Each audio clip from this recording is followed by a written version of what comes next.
बच्चों, third year political science के second paper यानी अंतर्राष्ट्रीय संबंध के पेपर में अपन निशस्त्रीकरण की बात कर रहे थे। निशस्त्रीकरण का पाठ पढ़ रहे थे और निशस्त्रीकरण के विभिन्न प्रकार, इसकी प्रकृति के बारे में मैंने विस्तार से बताया था। कितने प्रकार के निशस्त्रीकरण हैं, निशस्त्रीकरण का के स्टेप्स क्या क्या उठाए गए हैं।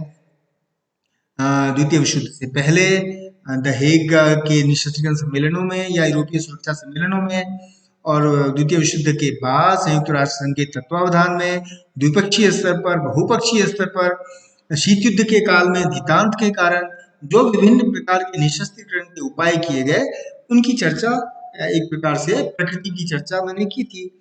अब अपन जो है आज निशस्त्रीकरण के इन विविध जो संधियां हुई है, विभिन्न उपाय हैं, उसके ऊपर अपन देखेंगे। देखिए, निशस्त्रीकरण जो है ना, मैंने बताया था कि शस्त्र कितने प्रकार के पारंपरिक रूप से होते हैं। सामान्यतः अंतर्राष्ट्रीय जगत में जब शस्त्र की बात होती है, निशस्त्रीकरण की बात होती है, शस्त्रों की प्रकृति भी समझना जरूरी है, किनका उपयोग होता है, युद्ध किसके आधार पर होता है।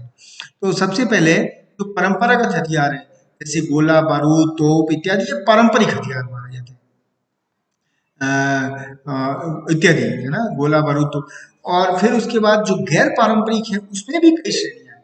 गैर पारंपरिक में तो कुछ अधिक हथियार तो बिल्कुल प्रतिबंधित है संधियों के माध्यम से, जैसे जैविक हथियार, जैसे रासायनिक हथियार, ये प्रतिबंधित है, इनका उपयोग वर्जित है ना। हालांकि कई देशों ने इसका उपयोग चोरी छिपे या किया है, उत्पादन भी कर रहे हैं, लेकिन अंतर्राष्ट्रीय संधियों के अनुसार जैविक और रासायनिक अस्त्रों का प्रयोग वर्जित है। जैविक अस्त्र, जैसे कुछ लोग कह रहे हैं कोरोना अभी जो चल रहा है, तो कोरोना एक प्रकार से चीन का जैविक अस्त्र है, प्रयोगशाला में विकसित है।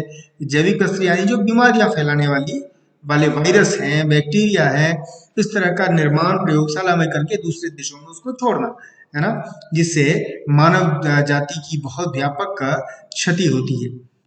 दूसरा, रासायनिक हथियार, यह भी एक प्रकार से अमानवीय हथियार है, जो व्यक्ति बहुत बुरी तरीके से, अमानवीय तरीके से या तो मरता है, या अगर नहीं भी मरा तो प्रभावित क्षेत्रों में बड़े पैमाने पर लंबे समय तक वो पंगु हो जाता है। उसके शरीर, उसके यहाँ तक कि जो उसका जेनेटिक सिस्टम है, उसके ऊपर असर पड़ता है। तो वो रासायनिक हथियार भी जो है वो एक प्रकार से प्रतिबंधित है। जो तीसरी श्रेणी है गैर पारंपरिक हथियारों की, वो है परमाणु अस्त्रों की और परमाणु अस्त्रों से लैस मिसाइलों की। वो अब हकीकत है कि इस समय घोषित अघोषित रूप में 9 देशों के पास परमाणु अस्त्र है, ऐसा विशेषज्ञ मानते हैं। जो P5 है, जो अमेरिका, रूस, चीन, फ्रांस और ब्रिटेन, उनके पास तो घोषित रूप में है। इसके अलावा 1998 में भारत और पाकिस्तान ने घोषणा कर दी, उनके पास है। फिर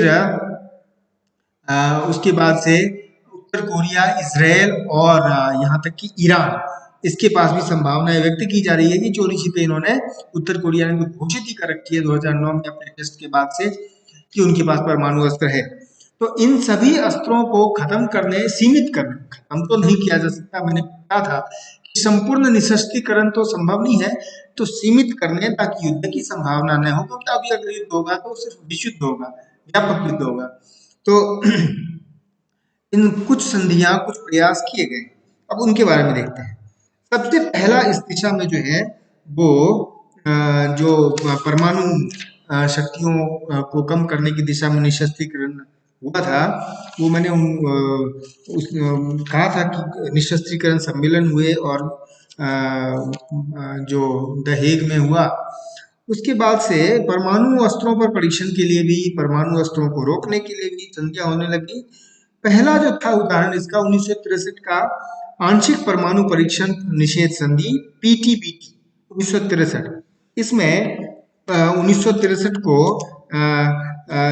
ये संयुक्त राष्ट्र संघ के 98 सदस्यों ने उक्त संधि की पुष्टि कर दी।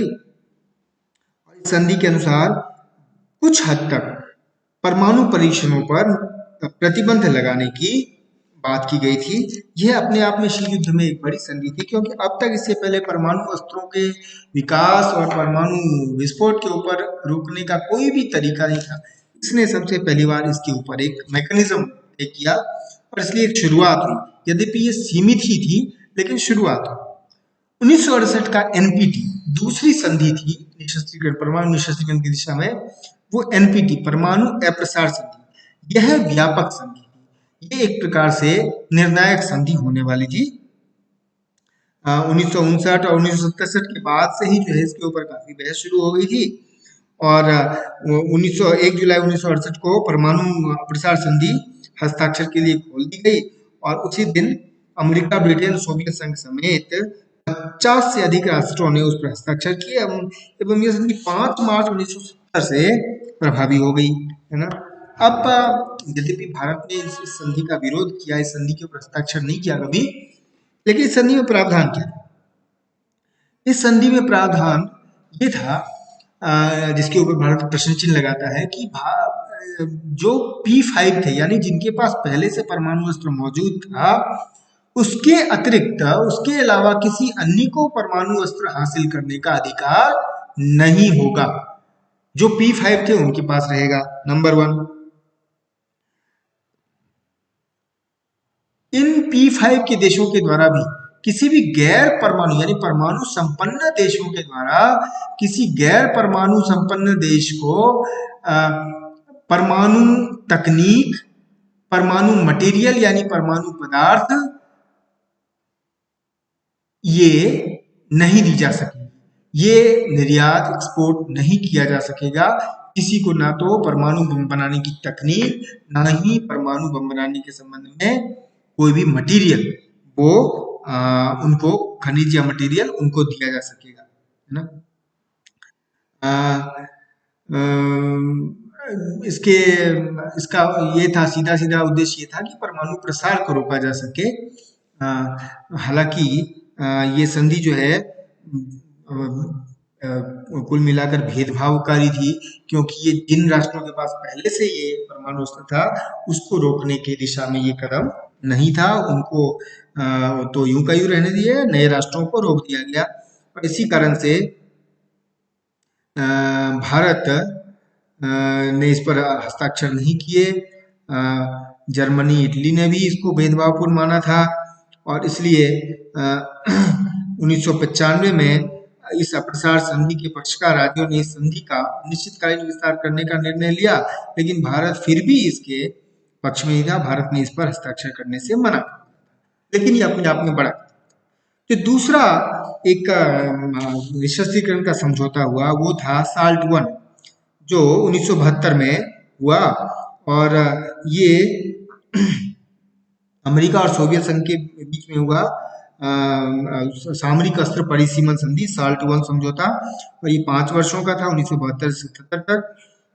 इसके अनुसार दोनों देशों ने 150 किलोटन से अधिक भूमिगत आणविक परमाणु परीक्षणों को रोकने और प्रक्षेपास्त्रों, परमाणु प्रक्षेपास्त्रों पर एक की सीमा तय करने का निश्चय किया। तो ये एक बहुत बड़ी संधि थी।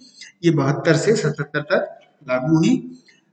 77 में संधि के समाप्त होने से पहले ही दूसरी साल्ट 2 संधि, सामरिक अस्त्र परीक्षण निषेध, सामरिक अस्त्र परिसीमन संधि 2, ये जो है इस पे हस्ताक्षर हुए 1979 में। इससे पहले कि ये संधि लागू किया जाता, उससे पहले ही अफगान संकट आ गया सामने। 1979 में सोवियत संघ ने अफगानिस्तान में सशस्त्र हस्तक्षेप कर दिया, जिसके कारण ये संधि जो है वो निरस्त हो गई। ये संधि लागू नहीं हो सकी, लेकिन ये प्रयास था।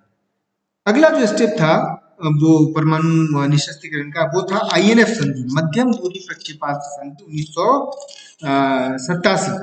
और इसमें तत्कालीन अमेरिकी राष्ट्रपति रोनाल्ड रीगन और सोवियत नेता मिखाइल गोर्बाचोव ने हस्ताक्षर किए थे।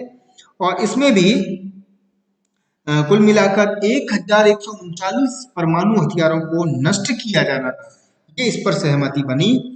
और इनकी दूरी, मारक क्षमता 50 किलोमीटर से 5000 किलोमीटर थी। इनमें से इनको नष्ट किया जाना था। तो ये एक बहुत बड़ी संधि थी जिसमें परमाणु प्रक्षेपास्त्र मिसाइलों को भी नष्ट किया जाना था। और ये संधि लागू हुई, लेकिन लागू होने के साथ ही एक नई चीज की शुरुआत हो गई थी कि शीत युद्ध का लगभग समापन होने लग गया था। और शीत युद्ध लगभग खत्म होने लग गया था इसके साथ ही। फिर उसके बाद 89-90 के आते आते शीत युद्ध लगभग लगभग खत्म हो गया, जब जर्मनी का एकीकरण हो गया, सोवियत संघ का विघटन प्रारंभ हो गया था। इसी समय 1991 में स्टार्ट वन संधि हुई। स्टार्ट वन संधि 1991 में मॉस्को में अमेरिकी तत्कालीन अमेरिकी राष्ट्रपति जॉर्ज बुश और मिखाइल गोर्बाचेव के ऊपर बीच हुई। और ये भी एक ऐतिहासिक संधि थी जिसमें हथियारों की कटौती के संबंध में और दोनों देशों ने स्वेच्छा से 30% कटौती करने की सहमति बताई। ये बड़ा समझौता था जिससे निशस्त्रीकरण को बल मिला था। इसके बाद 1993 में, अब जब ये स्टार्ट टू संधि हुई 1993 में, तब तक सोवियत संघ का विघटन 92 में हो गया, है ना। अलग अलग देश बन गए थे। सोवियत संघ का उत्तराधिकारी अब रूस बन चुका था, जिसमें रूस के राष्ट्रपति तत्कालीन बने थे पहले बोरिस येल्सिन, और राष्ट्रपति अमेरिकी राष्ट्रपति बुश और बोरिस येल्सिन के बीच में स्टार्ट टू संधि पर समझौते हुए स्टार्ट वन से भी आगे बढ़ते हुए परमाणु हथियारों में 2/3 कटौती करने की सहमति हुई। और इस तरह से परमाणु शस्त्रागार में, दोनों देशों के परमाणु शस्त्रागार में बड़े पैमाने पर कटौती की गई, है ना। ये संधि जो है ये एक मील का पत्थर साबित हुई परमाणु निशस्त्रीकरण में। निशस्त्रीकरण की दिशा में और भी प्रयास हुए। हम आगे अगले इसमें हम सीटीबीटी के बारे में देखेंगे। परमाणु निशस्त्रीकरण की दिशा में सीटीबीटी ऐसे एक बहुत बड़ा कदम था। हालांकि सीटीबीटी लागू नहीं हो पाया, लेकिन किस प्रकार उसकी भूमिका रही और उसके बाद से परमाणु निशस्त्रीकरण की दिशा में क्या काम किया गया, इसके अतिरिक्त जो निशस्त्रीकरण के अन्य कदम थे उनके भी अपन संक्षेप में चर्चा करेंगे। और फिर अपन देखेंगे निशस्त्रीकरण के कारण ही कुल मिलाकर जो शीत युद्ध का समय था, शीत युद्ध उत्तरकालीन विश्व था, द्वितीय विश्व 1992 के बाद का विश्व था, वो किस प्रकार एक और बड़े युद्ध से बचा। तो इसकी भी हम इसका अध्ययन करेंगे।